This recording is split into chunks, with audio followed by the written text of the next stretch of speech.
Je vous présente l'ogre, Margotte et la galette.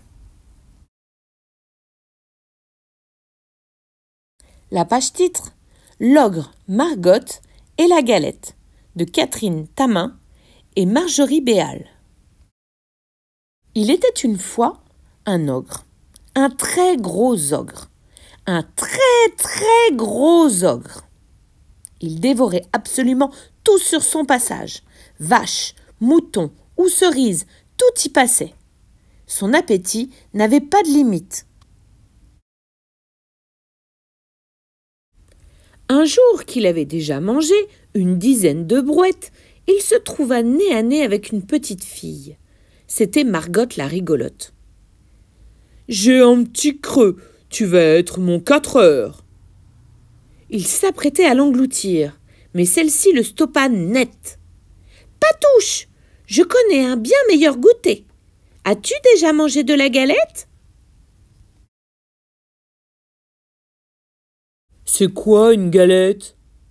Margotte éclata de rire. « Eh bien, dans une galette, il y a une belle pâte faite de farine de blé, du bon beurre frais, du sucre, de la poudre d'amande et un jaune d'œuf pour la belle couleur dorée. »« J'en veux une, tout de suite, j'ai faim. »« Je veux bien t'en faire une bien grosse, mais il faudra être patient.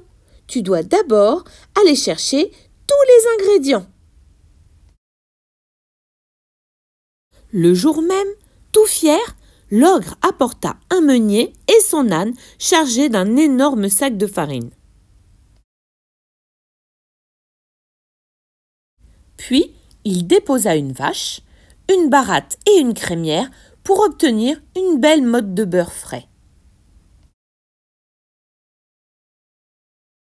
Après, ne sachant quel sucre choisir, l'ogre traîna un épicier avec tout son rayon sucré. Sucre roux, sucre blanc, sucre en morceaux, sucre en poudre, sucre glace, sucre vanillé, tout y était.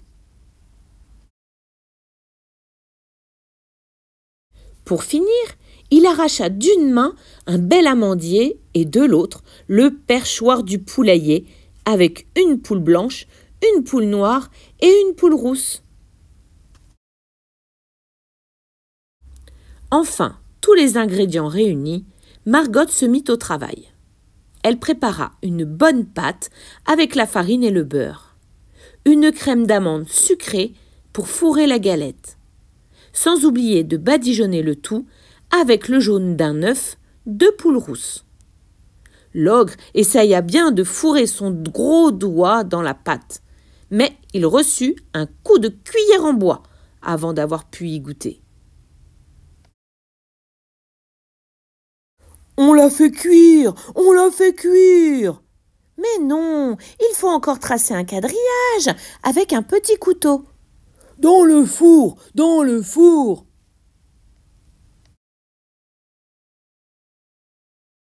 « Tu oublies la fève pour savoir qui va être le roi ou la reine. » Margotte la glisse à l'intérieur et enfourna la galette. En quelques minutes, une odeur délicieuse envahit la cuisine. La galette était dorée à souhait. Elle avait refroidi sur le rebord de la fenêtre. Margotte la partagea et en servit une belle part à l'ogre.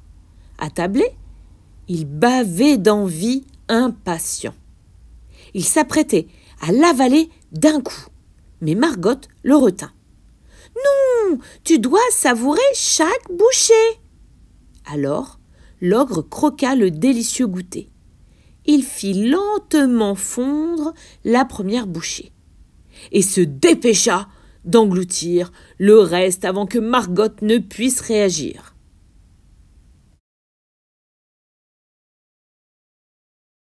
Et devine qui a trouvé la fève?